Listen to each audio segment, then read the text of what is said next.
What is up, Mets fans? Welcome back to another episode of the Mets'd podcast. As you can see, if you're watching us on YouTube, Mets'd podcast, or if you're listening, today we're going to be tier listing every single player from the 2024 New York Mets. That's right. We're going from Omar Narv&aacute to Francisco Lindor. We'll be talking about relievers that maybe made an appearance for a day or two. I might not even know who some of these guys are just by their pictures. I'm looking at a couple of them, unsure. Not 100% confident, but shout out Yordi over on Twitter. He sent us the tier list. I think he made it, and we're going to just go through this. Of course, make sure you drop a like on the video. If you're watching it, subscribe to the YouTube channel. If you're listening to us, we do appreciate you. Probably better to watch because there's going to be a visual aspect to this, but we're going to talk through it as best as we can. And follow us on all our social media at Mets'd on Twitter, Instagram, and TikTok. We do appreciate you guys. So, James, first and foremost, I think the most important person of the entire season, we've got Grimace.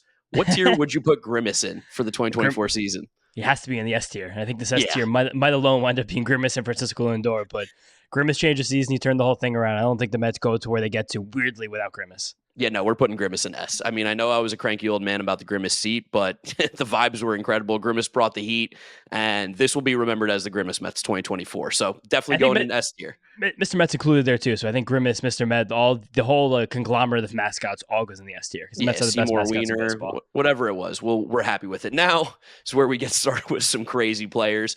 Remember Omar Narv&aacute was on this team? I do, yeah. Where are you putting Omar? Because I have a pretty good idea.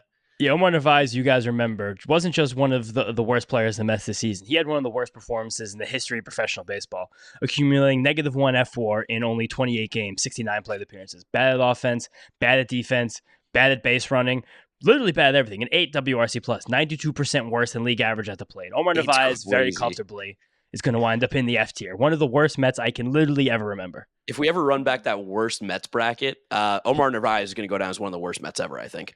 And he made, $8 million this year to do it? Yeah, and he made some money, too, the year before. So he got paid well. A guy that we loved in previous years didn't get as much shine this year, DJ Stewart, for the 2024 season. It's weird because I think there were little to no expectations for DJ Stewart coming into the year, and he also really didn't live up to them. I'm kind of leaning towards the C-D range. What are you thinking? I was going to think comfortably D. I was hoping you weren't going to put him at F. If you were going to put him at F, I was going to argue for D. Because shockingly, DJ Stewart this year, somehow he got 194 plate appearances. I really can't remember many of those at all, but he still wound up with 325 on base percentage.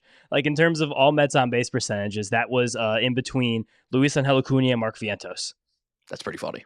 Yeah, right. So you can't really fault a guy for getting on base 33% of the time, but he also definitely was not good. Yeah, no, I think D for DJ Stewart, that makes sense. All right, and man, we're starting off with like the worst players of the year. It kind of feels I was thinking maybe move around a little bit now. Pick someone else. Shuffle it around. You want me to give a little shuffle definitely. Here? Yeah, okay. please. You know what? We're going to just skip ahead, and we're going to go with Jesse Winker. Love Jesse Winker. He was such a dog, brought so much energy to this team. I weirdly looked back at his numbers with the Mets outside of the postseason. He was a below average hitter, according to league average. But in the postseason, I think he had 1,000 OPS in every single series.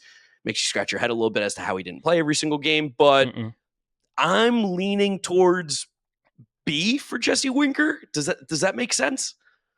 I was going to be in total agreement with you on B. I think Jesse Winker is the exact kind of guy that you want on your team for postseason run. He takes a good at bat, can't play much defense, didn't ask him to do it. He's also the kind of guy, as now we get into the offseason, you and I too, but a lot of Mets fans have become a little attached to. Of course. People like, do you think Jesse Winker will accept a 3-year deal? I think Jesse Winker will be thrilled with any deal that's more than 1 year any team possibly offers him. But I think Jesse Winker, because he wasn't, that whole last month, he was abysmal. I can't even remember that now. It's really strange to think about, but he was so good in the playoffs to wash that away. I think comfortably B. I think also as we start to fill this out, a couple more players, everything is subject to change. We can move a guy around if we start to feel it. If we start to feel a tier getting too heavy or getting too soft, we have an argument about two players. We can switch any of these tiers. Nothing here is set in stone. No, absolutely not. Let's go with this next guy. He played a lot. He was a starter. Starling Marte. James, you take it first. Where are you going to put Starling? I think that Starling Marte, again, he wound up hitting fine this year when it was all said and done, but his defense was so abysmally bad. I'm pulling it up right now, Baseball Savant. He wound up being one of the worst defenders in all of baseball by outs above average. Yeah. Truthfully, I think that just because of how bad he was defensively and how much he did wind up hamstringing this team, actually, and Starling Marte also missed a lot of time, but he still wound up as the 23rd worst player in baseball in terms of outs above average.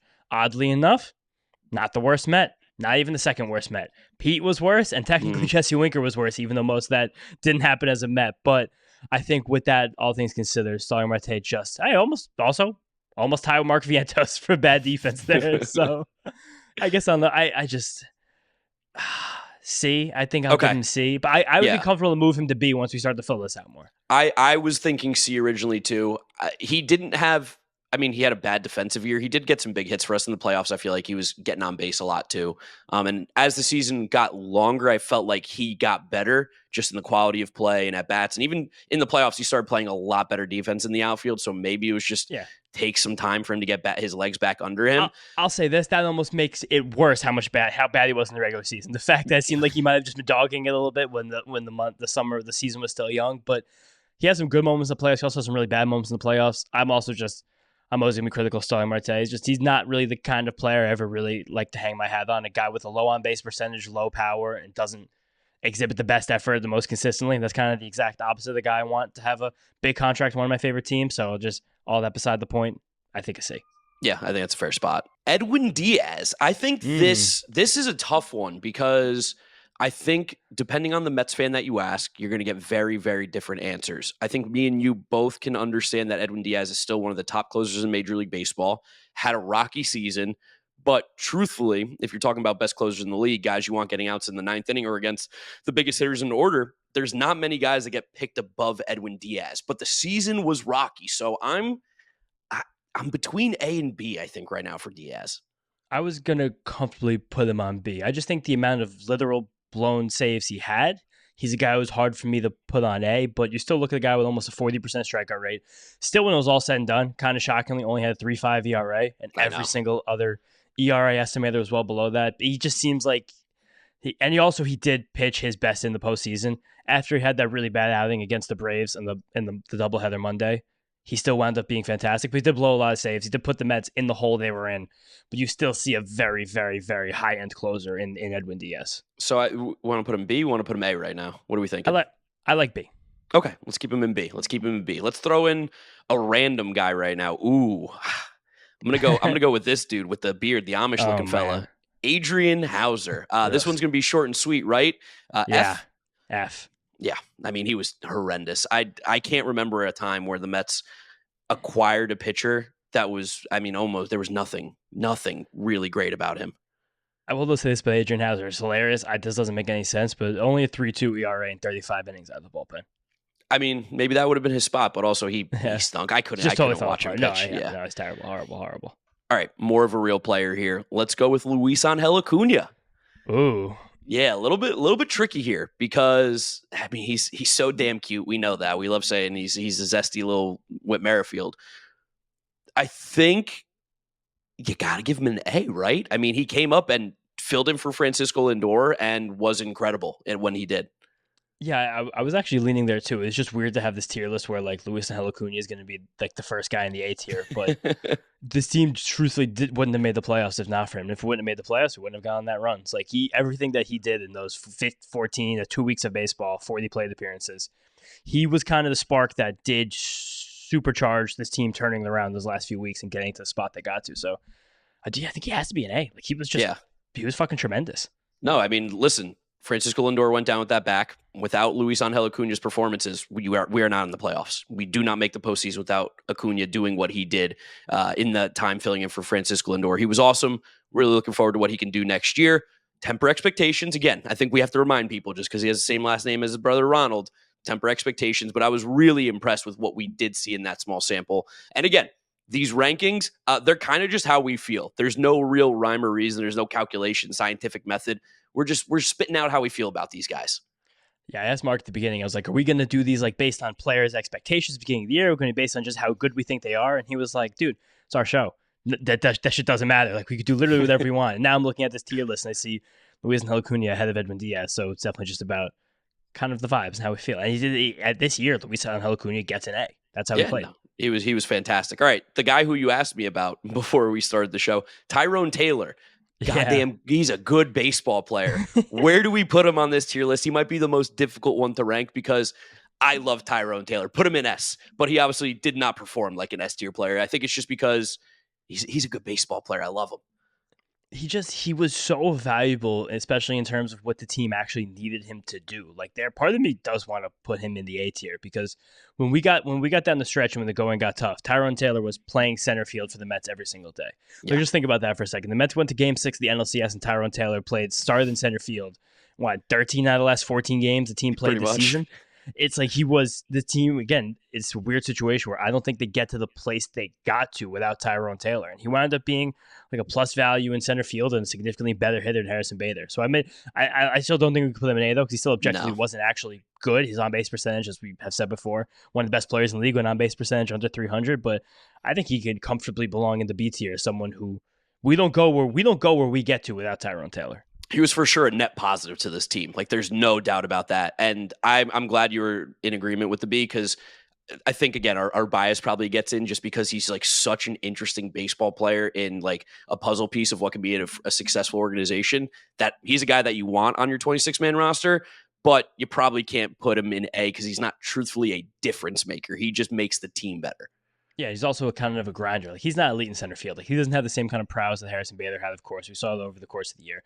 Can't even hit like a guy like Starling Marte hits, but he just goes out there and every single swing, he puts his all into it. You got to give a lot of credit to a ball player like that. Do we want to just rifle through a couple of these guys that really didn't do much? Yes. Okay, Joey Wendell. F. Yeah, I don't think we really need to talk much about Joey Wendell. Did he even play in the majors after that like 3-game stint with the Braves? I'm pulling it up right now, but I think it weirdly feel like the vibe and the tenor of the season started to change once the Mets actually got rid of Joey Wendell. He actually didn't even get into a professional game this year with the Braves. It was only those games with the Mets, which is funny. It does feel like with a Braves hat. Because he did get on the roster, but he never actually appeared in a game. It does feel like Joey Wendell's career might be a bit over. Yeah, Zach Short. I think we could put him in F as well. But Zach Short, this is the thing about Zach Short now. He definitely wasn't as bad as Joey Wendell, right? Like, he wasn't, truthfully. But he stunk, dude. He did nothing. He did nothing. Joey Wendell was an incredible negative, where Zach Short just happened to be a human that existed.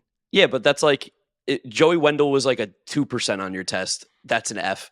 Zach Short was like a 35%. Still an F. It's a better F. Right. Fine, still an F. I'm not gonna spend time, waste breath fighting for Zach Short. Pablo Reyes? Where would we put Pablo Reyes? See, Pablo Reyes scored the big run against the Phillies. He came in off the bench. I don't know. I guess see why. I mean, yeah, he has to go to D. He didn't play enough to be on Starling Marte's level. He's D. He was there. He did things when he needed to. We didn't ask much of him, but it's hard to again, like similar I said before. I'm not going to waste breath arguing for Pablo Reyes. I think we could throw Eddie Alvarez on D as well. He was just a man that exists. Eddie Alvarez, though, he was there for some very important moments. Eddie Alvarez has he was on the roster. I don't know. I don't know how much he was there. Did he actually ever get a hit as a Met? He did not get a hit, but he did pitch very well. Don't forget that. Don't leave Eddie Alvarez out there. Yeah. Leave him there. Tomas Nido. Oh my God, Tomas Nido was on this team. I forgot about Tomas Nido. Holy crap. F, I think probably, right? Sadly, I guess he was worth a lot of defense. He was pretty. If we're gonna get DJ Stewart on D for having the on base percentage, we gotta give Tomas Nido a look. I like that. And then last one before we start getting into some more real players. Grant Hartwig. I don't even remember him playing. I don't remember playing either. I think he might have played briefly, but then it was very, very, very, very bad. We'll drop him in F just because that's kind of where we normally go with him. All right, back to some real players here.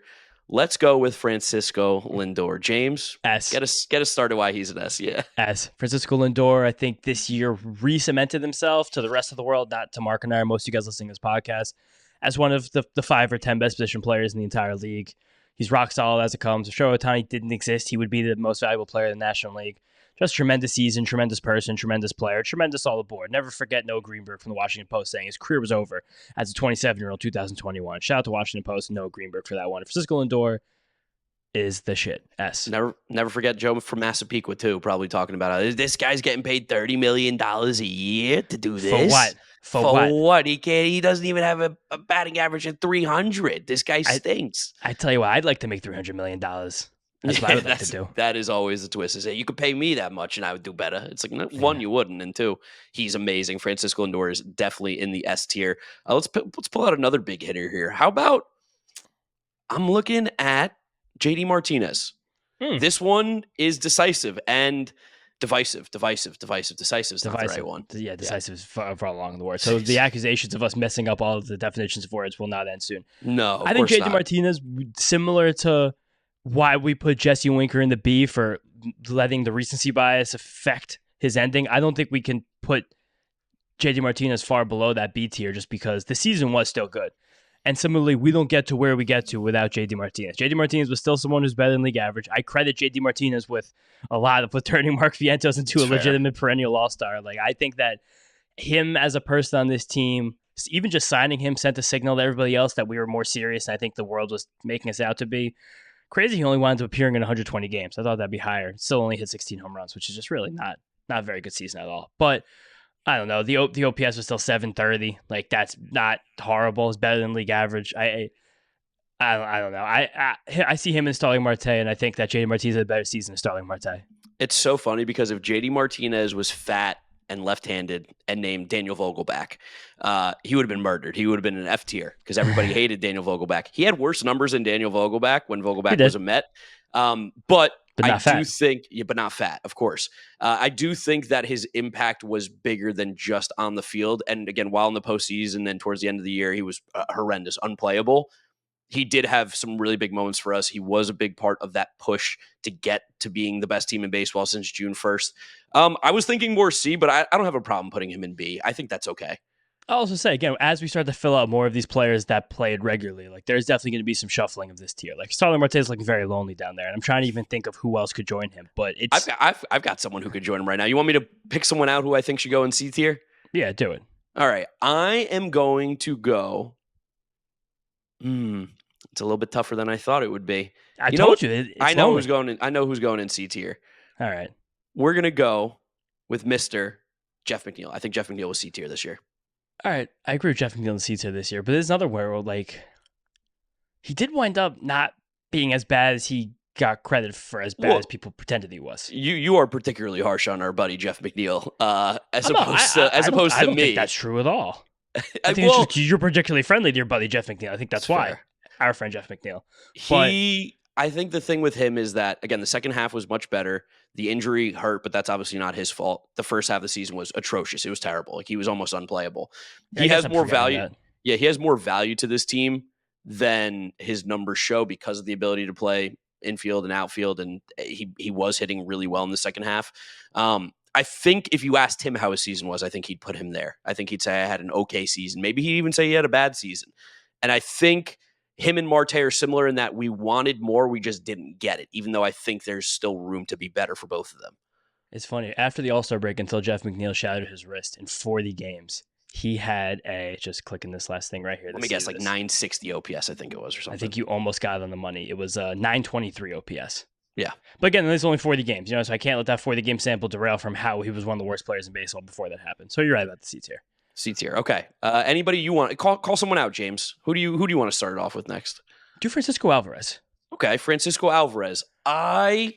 This one's tough because this is one I think might belong in the C tier. I could buy that because the expectations were high, and maybe that wasn't necessarily fair. Again, 22-year-old catcher, but he had some high highs and some crazy low lows. Like, there were points where it was like, man, Francisco Alvarez does not look like the guy that we thought he was going to be. And then you have games where like, oh my God, Francisco Alvarez is going to be transcendent. He's going to be a MVP in the future. I think C's fine. He had a year that felt more stagnant rather than getting better or worse. Even probably some slight regression, especially in terms of power, in terms of the mental side too, which is something that he's going to get better. He still wound up being a 2-win player per Fangraphs, so I think that's actually surprising. But Fangraphs catcher value is always a little wonky. It's a little weird. I bet he'd be way lower on Baseball Reference, but yeah, I can't, based on the step we thought he was going to take, the way that he seemed like he was going to be a real difference maker and real linchpin to where this team, we thought at the beginning of the year, could go, where they wound up going, but mostly without him. Even though he was still very consistent and reliable for the pitching staff, we did feel how much the team lost him in that late April, early May run, where every single team stole every single base on Tomas Nido and Omar Narv&aacute. But I still think that, again, similar. If you would ask Francisco Alvarez what he did this year, he'd be like, I should have been better. And I think should have been better puts him in C. Yeah, no, I agree with that. How about the other catcher, Luis Torrens? And I'm going to have a hot take here. I think I want to put him in B. I think, as weird as that sounds, again, given the context, backup catcher, how he was amazing defensively. I feel like he threw out everybody when they tried to steal on him, and that was such a huge gain for us based on where we were. He was also free. He had some really big hits for us at points this year, and as a backup, what he did I'm super excited he's going to be the backup for like the next 4 or 5 years. It is still a hard thing for me though to be like, yeah, Luis Torrens B, because like he's not. I don't know. He's not a baseball person. Better. He's not someone to be relied upon. Like he's still a dog shit hitter for most of the time, if we're being completely honest. He had like those 2 good weeks and he basically did nothing. I actually want to check right now when his last extra base hit this season was, because I feel like it might have been in June. Okay, so I'm gonna pull it up really quickly. I don't know. I loved Luis Torrens. I love him as a backup catcher. So then I guess that's the debate of what is this tier list? Is it the vibe or is it? He actually had two doubles that game against the Red Sox we were at the first week in September. But then besides that, he didn't have another extra base hit since July. But he had those 2 in September in one game. Yeah. So three extra base hits after the All-Star break. You're fighting for him in C?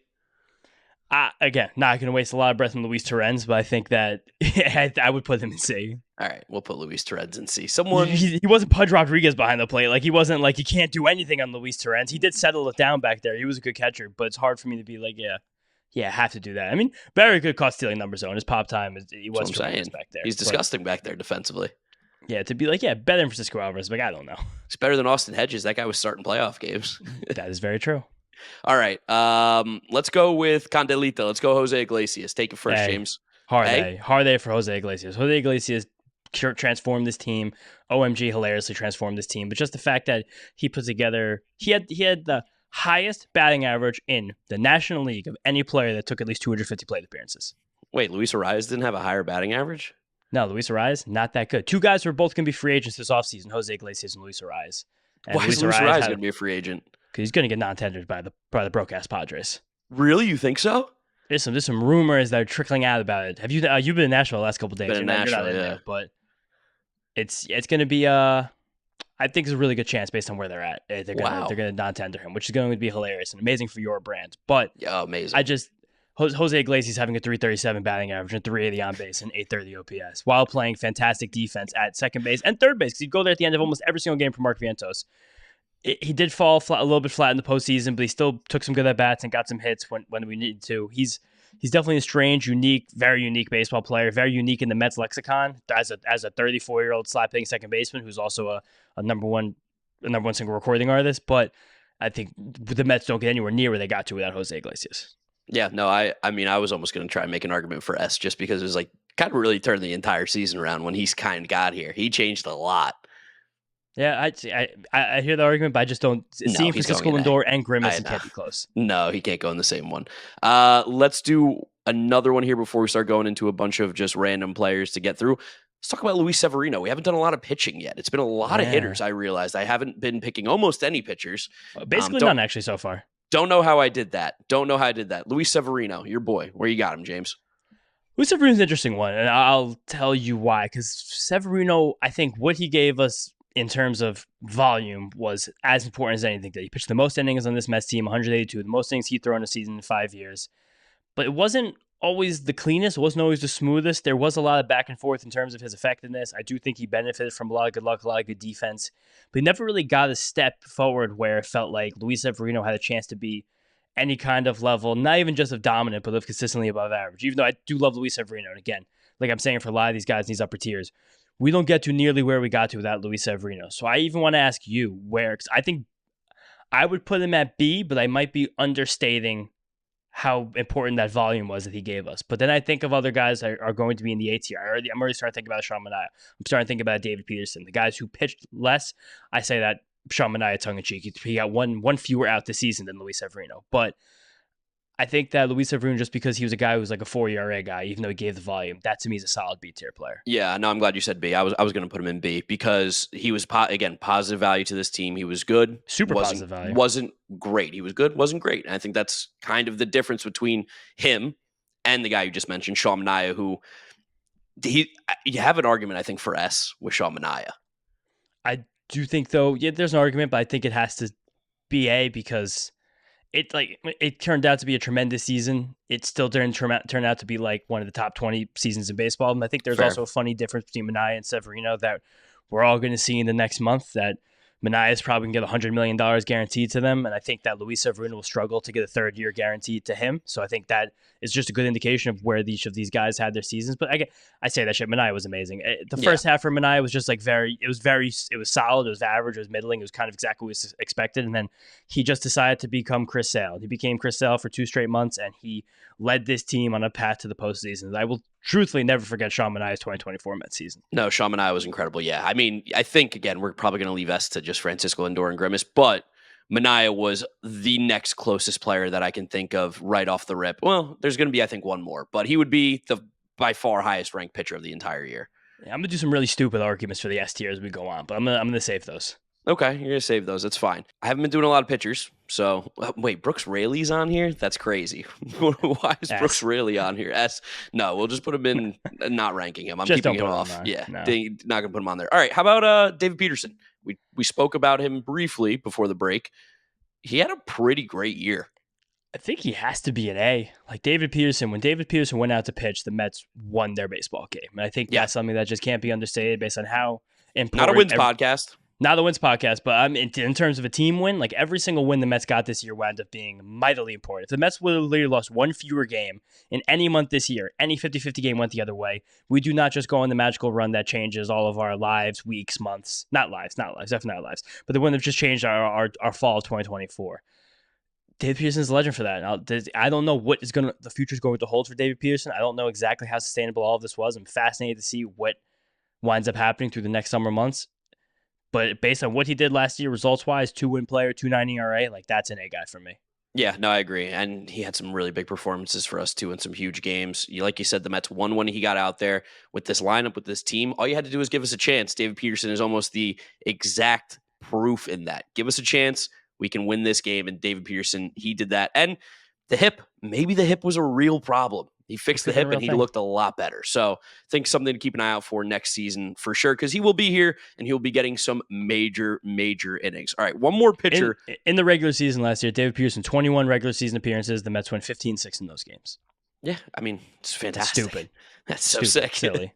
Yeah. Tyler McGill. Special. I feel like you got to put these two next to each other when you talk about them, because you got the lefty, you got the righty, the both big dudes, big drip. Maybe I'm remembering poorly. I'm like C-D range. Where are you? I was going to say C. I think it's super fair. Tyler McGill, when it was all said and done, the season didn't wind up being particularly awful. He actually had an ERA at about 4, very similar to Luis Severino when he was a starting pitcher. And that start he made Sunday night against Zach Wheeler, that's etched in my brain. Yeah. It will be forever. I was like, 5 innings, 1 run. It's pretty okay at the end of the day, but he did step up, and he was relied upon for some serious innings in the postseason, whether he should have been or not.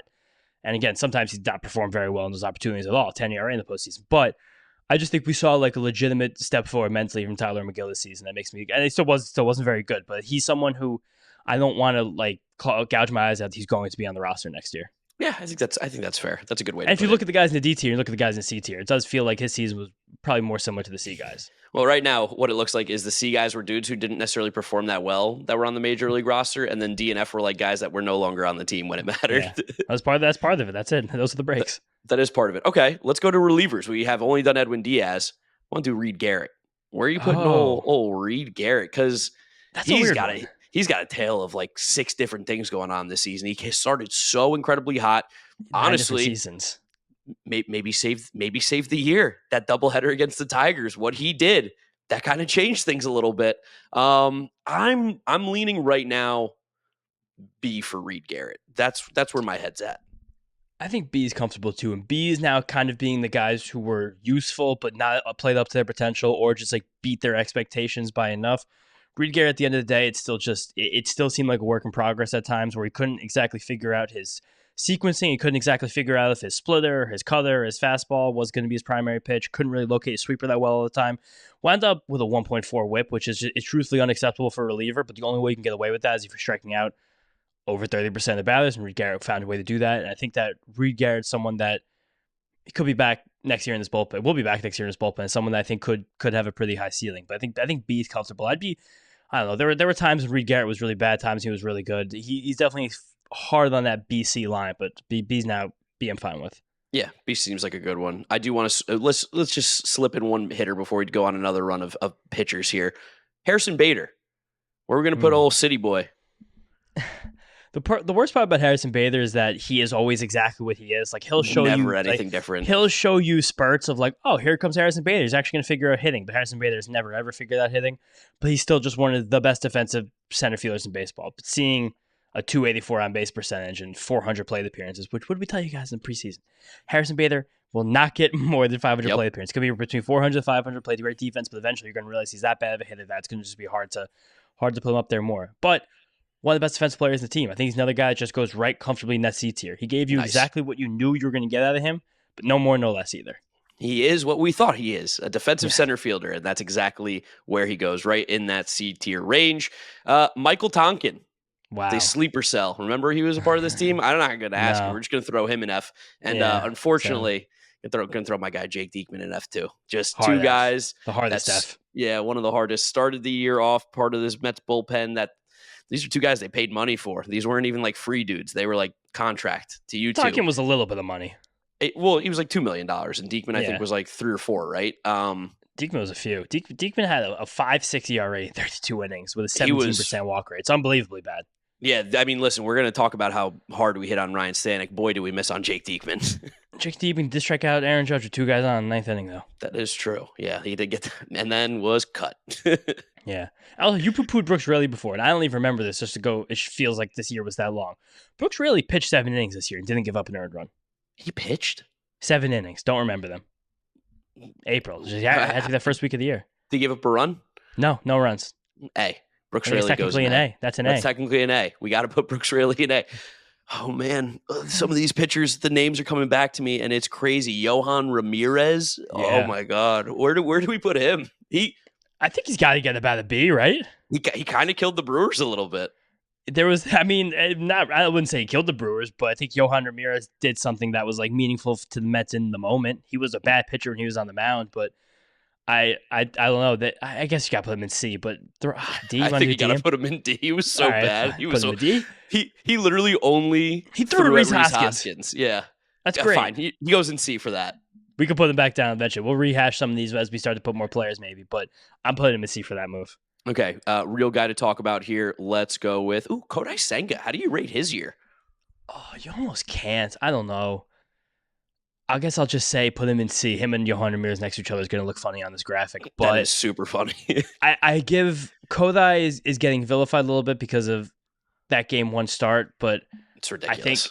I think looking back, the hindsight is that like maybe he shouldn't have started that game. I don't know. But then you think about Kodai Senga this year and how much bullshit he had to deal with health-wise. The fact that he made 4 appearances this year and they were against the Braves, the Phillies, the Dodgers, and the Dodgers. Like, that's still just a dog. That's a guy I trust so much going forward. That's a guy who wants it very badly. He was in the dugout. Like, he was vibing with these guys. He worked so hard to even get and put himself in position to pitch at all. It didn't go that well, but, like, how could you expect it to have gone that well based on he made 4 appearances in 7 months? Like, it was never going to go that well. It could have been. You tried to hope to get lucky, tried to catch lightning in a bottle. I have no ill will towards Kodai. I have a lot of faith going forward, but he's just not. It's going to be a year of other guys who were just a bit disappointed. It's not necessarily his fault. It's the health. Yeah, no, it's totally health related. He just doesn't have enough to really even give an opinion on. And that was also the one thing we said about Kodai. Like, everyone get really excited about Kodai, but everyone be mindful. There's been a lot of injuries in the past, and the Mets did now get to basically more or less exercise his options. So we get 2 more years of Kodai Senga at the very cheap rate we pay him. Yeah, not the worst thing in the world for the future Not Mets. The worst thing in the world for the next couple of years, this Mets pitching depth. Ryan Stanek, will he be a Met next year, James? No. Okay, yeah, probably not. I think someone else is just going to sign him and give him a little bit more money. But in his time with the Mets, I think he was awesome in the postseason. He was awesome at the end of the year. The beginning was not great. But if you remember when David Stearns traded for him, got him, they said they saw stuff behind the scenes from Ryan Stanek, like the biometrics and all those things, that they felt like they were able to make tweaks and would be able to get him back to where he once was when he was great with the Houston Astros. And you saw that version of him with the Mets at the end of the season. He was just one of the most relied upon arms at the end of the year, which is crazy. I mean, it was the Stanek at the disco. I also think that, like, we're very subliminally, like, making some of our listeners hate us because we keep mentioning these guys that everybody wants to have back. We're like, these guys are probably not coming back every single time one of their names comes up. And Stanek, Sally's one of them. I think a return could be possible. I think because you might be able to get him on a 1-year deal. He might just not want to move, but I don't know. I could see I could see him being the one coming back because we know that David Stearns does literally like him, and there's a chance that he got him here because he wants to have him here. Quick one, Paul Blackburn. Remember Paul Blackburn? I feel bad for Paul Blackburn right now. He went through some insane procedures. Really? Yeah, did. no, his spine was leaking fluids, and they said it's not as serious as it seems. And then he never pitched again. Felt pretty serious. Yeah, seemed really serious. And under contract next year, we don't know how much we can rely on that. The one thing I will say is he did not really pitch well, and I think this is going to be a weird one where I think we have to put him in D. Just because he was a trade acquisition, and take away the injuries, the performance that he did have on the field was not great. I'll also say this. I don't know. I went back to Stanek. I was looking up some stuff. This is just classic bullshit, messed up my Classic James, yeah. He really drastically changed his horizontal release points in September compared to the rest of the season. And I think that's part of what Stearns and them were talking about with the metrics that they saw. That is really cool because he's someone who's much more of a vertical attacker. So I'm changing his horizontal release points. I wonder where they got out of that. Ooh, I'm gonna do some research on this later. But yeah, Blackburn I actually just literally hope he can even be on the roster next year. Just throw innings. The season ended. Yeah, just do something for us. Didn't expect it to be this long, but we can't stop yapping. And you know what? You guys probably love it too. Mets Up tier list. That's what we're doing. Brett Baty. Where are you putting Brett Baty? Sadly, I'd lead probably a D or an F, right? I'm gonna put him really bad. I'm gonna put him in D because I don't want Brett to be too discouraged. I want to keep it positive for Brett. I will say about Brett, because these F guys were players that offered no value whatsoever. Yes. Brett made major strides as a defensive player this season. I'm not going to discount defensively. That. Offensively, horrific again. Bad, but defensively, he showed that he, at least, worst case scenario, someone who could play third base to major league level defensively. Yes, because the talk was always probably gonna have to move him to the corner outfield or something like that. He's a third baseman defensively. He's got to remember how to hit at the major league level. He does in AAA, can't do it at the majors. Yeah, it's velocity, breaking balls, a whole mess of stuff. But hopefully Brett comes to the plan, not discouraged. Seemed like he was positive for most of the year. Happy for his friends that were doing well. Brett got a D. I am noticing there is one particularly big player that is not on this tier list. Oh. Pete Alonso. Oh, that's not Pete good. Alonso's not on here. Oh my God, how did we forget Pete Alonso? Well, we didn't make this. How did he forget Pete Alonso? Where are you putting Pete, James? B? Because Pete was still quite good, but Pete wasn't up to his own standards, and there were a lot of times where Pete could have done better, but Pete also really became, once again, one of the best players on this roster in the postseason, like he always was, always has been, maybe, possibly always will be. I'm not, you know me, I'm not going to dive into the fact that, his wrist wasn't very good. It's never something I'm going to take very seriously or care about, but Pete, again, still being one of the worst defensive players in baseball and not having the same kind of power he's ever had before. It just, you have to. Were you going for C? Is that where you're saying that? No, I was between A and B because he wasn't necessarily as good as we wanted during the regular season. He was incredible during the postseason. We know that. But at the end of the day, he was still 20% better than league average at the plate. He still gives you the things you wanted. It's more narrative based, I think, right now with Pete than anything. But I don't think it's super narrative based. If you look up Pete Alonso doesn't have an 800 OPS, there's probably been a problem. I guess that's a good point. Yeah. All right. I'm good with B. I'm going to put this Padres guy because I'm going to tell you right now, I don't know who this guy is. Any idea who this Padres guy could be? I'm going to say it's going to be the Pete Alonso placeholder so that when you're doing an edit, you could just take a little headshot and put it over this dude. Who is that? Is this Festa? It might be Tyler J. No, I think Tyler J. I'm pretty sure I know who Tyler J is. I think that might be Festa. That could be Festa. F. He's gonna be the Pete Alonso placeholder in B for now. That's fine. That's okay. On the edit, and I think you're just put the face. Yeah, put the face of Pete Alonso over him. All right, that. That's fair. I'm glad that we could talk about Pete. Hope he's back. I want him back. Unless we get Juan Soto instead. Okay, yeah, that's fine. I'll take Juan Soto over Pete Alonso any day. All right, back to pitching. Adam Ottavino. D. Yeah, we were one of the, I think, harshest critics of Adam Ottavino this year. He can't go an F because he somehow made it to the end of the year on this team. I'm not really sure. And I do know that he's kind of a bit of a leader in that bullpen, and just I think Drew Smith and Danny Young were living in his house during the season, which is kind of funny. Which is sick. He's a consummate pro. He's a veteran. He's got experience.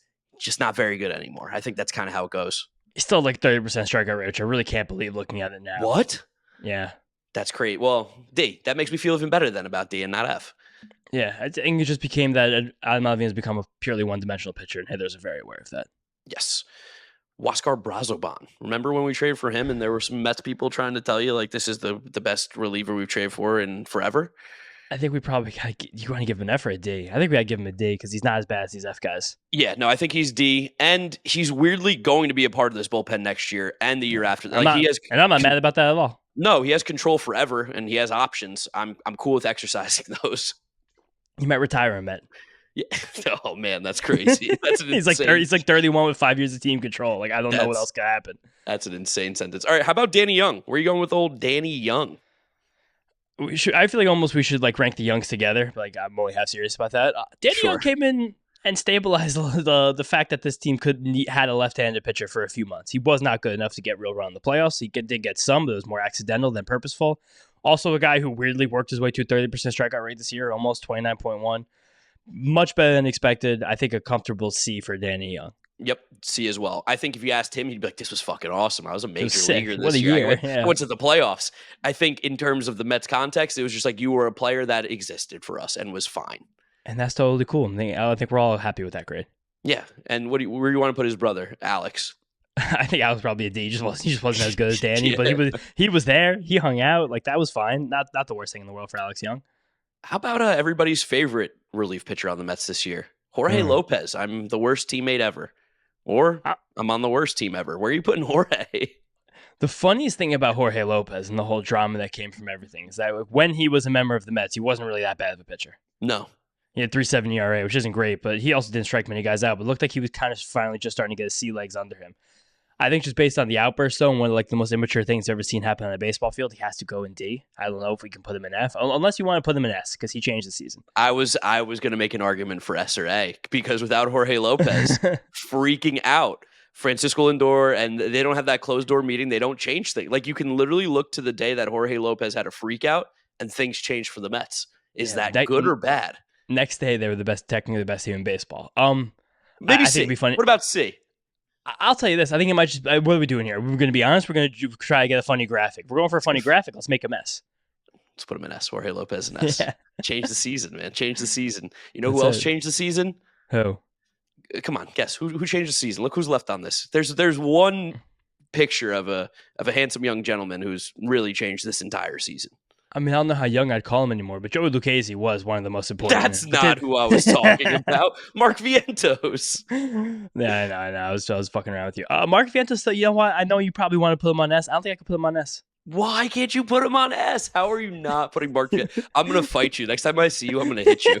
I just see you like with the worst defensive player in baseball. I don't know. Yeah, fuck That's you. He's going in S. He's going in S. I'm putting my foot down on this one. I will not let you slander. I feel like him and Manaea, though, I think about very similarly in the context of one another. Well, I'm controlling it. This is what happens when I'm in power. Vientos was still an 830 OPS guy, Mr. OPS. Like, how is that? It was fantastic. It was incredible. What was his OPS plus? OPS plus, I don't know. I'm on Baseball Savant right now. What was his WRC plus? I'm getting it in a second. Here it comes. 134 is going to be my guess. 133. Amazing. Wow, that was really good. Yeah, unbelievable. S-tier. There we go. S-tier for Mark Vientos. And in the playoffs, he was so good. He was I'm honestly totally forgetting about the playoffs right now. You're an S-tier. Yeah. I take it all back. All right. Now our other guy, Joey Lucchese. Gotta be an A. He pitched one game. He was great. What can you say? Yeah, I mean, he almost took out the Braves. Almost took him out of the playoffs. Joey Lucchese pitched one game for the Mets. He gave he actually pitched 2 games. What other game did he pitch? I think he made a spot start at one point this year too, and he was great, wasn't he? Well, no, he wasn't great in the other one. He was great against the Braves. He pitched against the Phillies on May 15th, and he gave up 5 earned and 4 1/3. Remember that? That's pre Jorge Lopez. Can't worry about that. It doesn't count. Yeah, A for Joey Lucchese. This tier list looks insane. Brooks Raley, Joey Lucchese.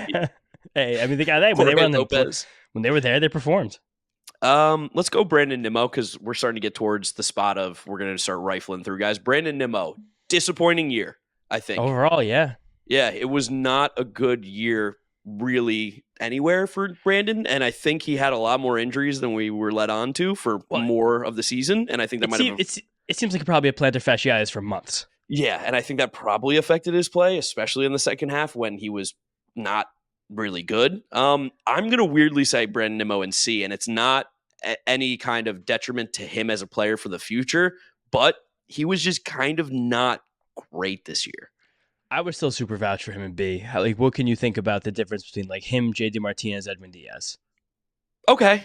In terms That's of like, fine. in terms of how good they were compared to expected, in terms of each of them having hot and cold streaks, like that.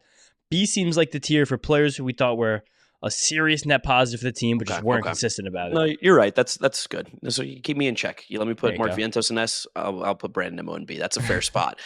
Another big guy on here, Jose Quintana. I'm gonna fight you for this one, James. I think he goes in A. I was gonna say B because again, when you look at the full body of work, the full season, it looks just really similar to Luis Severino's season, almost down to every single number.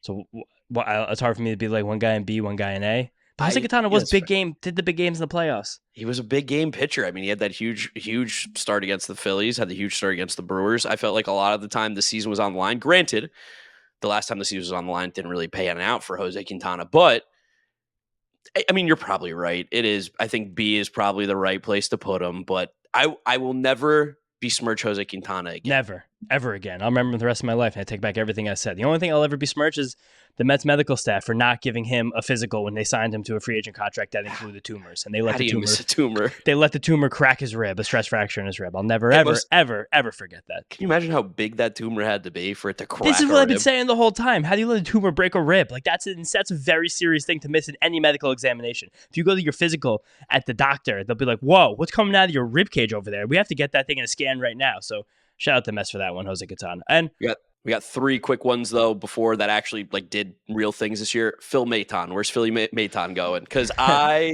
anti-Stanek. Yeah, the anti-Stanek. I think my emotions might be getting the best of me, and I want to put him in F, but I think he probably goes in D. I was weirdly going to tell you C just because he actually in the regular season was vitally important to what this Mets team was. It is the anti-Stanek. Like Brian Stanek cannot rise if Phil Maton does not fall. You know what I mean? It's true. Like Brian Stanek doesn't have a chance to do what he did if Phil Maton doesn't actually like be like, oh, this guy's actually decent in the regular season. Like Phil Maton, the 2.5 ERA after the trade, he did. Yeah, all right. You're fine. You're right. With a 21% strikeout minus walk rate. Like that was really important in August when the team again needed to scratch a claw for every single fucking game. Just keep me in check. Keep me in check. The YouTube head sometimes. All right. There it is. Oh man, I almost passed out. Imagine if Dedniel Nunez was a part of this bullpen. Oh my god! Don't say that. Just can we put him in A and not analyze anything because we might have won the World Series if he was healthy. Tip the cap to our fireman. Can't wait to see him again next year. Imagine if they actually could have had a time where all of these guys were good at the same time.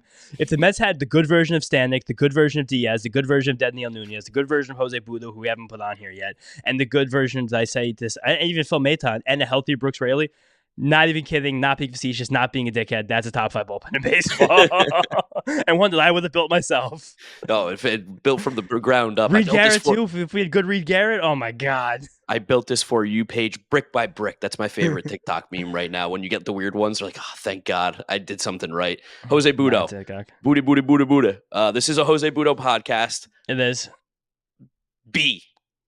I also think B. I think this is another one where we're going to let what happened in the playoffs detract from how fucking great he was in the regular season. July and August. If you weren't there for the Jose Budo July and August relief appearances, you missed something really special. It was euphoric. You missed a guy with a 2 ERA over 36 innings with 30% strikeout rate. It was special. That was special. And even the beginning of the year before he lost the strike zone as a starter, at a time when this team looked like they were completely dead in the water, he was putting out a couple good starts here and there. Okay. And it's always going to be a Jose Budo podcast. We're going to give him a bump. Always. This is going to be the fun portion of the tier list. There are a couple guys that we definitely know the faces and names of. Some of them, I think we're going to take guesses here. So Ben Gamel, D.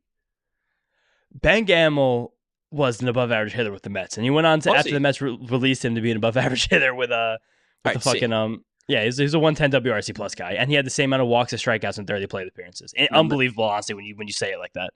I'm going to tell you this. It's still got to be a C. Yeah, is this Ty Adcock the next guy? That is Ty Adcock for sure. Where does Adcock go? I have no clue.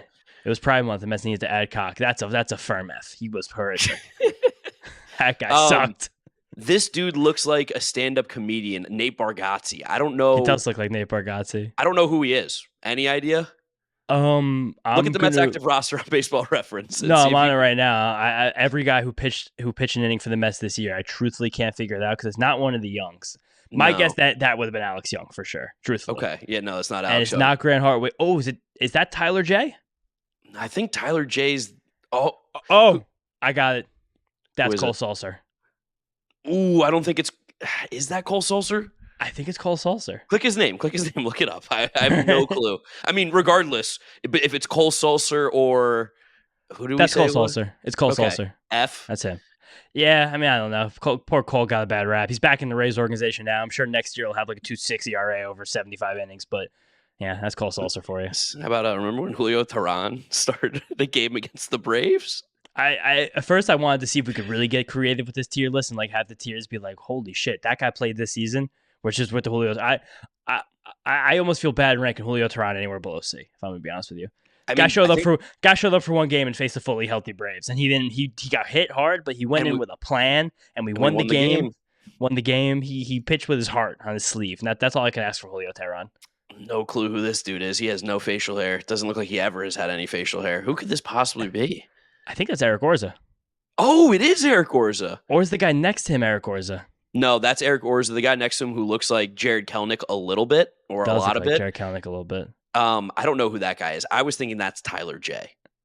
Even sorry, Tyler J. If this podcast makes it to your desk, if that's not Tyler J, we're gonna make him Tyler J. Yes. Because so Eric Matt Festa, Orza, who is Pete Alonso, could have been Tyler J, but that's already Pete Alonso. Yes. Chaos. Eric Orza, D. I think that F. I mean, I don't know. He pitched horribly, but I think that was mostly the Mets playing him in bad situations. Just give him a D because I think that he's good kid. I don't know. Good kid. Hope he's back. Tyler J. I don't know. I think I might make him I guess him a D, not to be mean, but it could be an F. Josh Walker, no longer a Met. I think we could throw him in the F. He was horrendous. Josh Walker, we're sorry. Our sweet prince, Drew. He'll never be back. I know, but it's Drew Smith. Drew Smith also had a good fucking year. I know. Vilify Drew Smith, and I do not like it. I do not get it. He's a good relief pitcher. I don't care for it. He's a good relief pitcher. Probably goes in C though, right? I would assume. Yeah, I mean, he actually had a 3.0 ERA this year. Oh, maybe he goes in B. Also, I'll tell you this. Guess how many innings Drew Smith pitched this year? 18. Nailed it. 17 2/3. God, I'm so good. I thought it was so much more than that. I would have given him at least 35. So good. I don't miss. Oh man, Sean Reed. Imagine if the Mets had prime Sean Reed Foley. That's gonna make me too upset to think about. B for Sean Reed Foley, right? I guess he has to. Yeah, he was pretty good. And then Christian Scott. This is a real conversation. Yeah, I think he has to get a C just because it did kind of fall apart on him. It seemed like his arm did break down. Sadly, that's when it fell apart. But man, those first two starts were so electric. I was so locked in. Absolutely electric. Yeah, I mean, when you have a awesome torn UCL and he probably wasn't saying things for a couple starts because he wanted to make sure he stayed forever. Yes.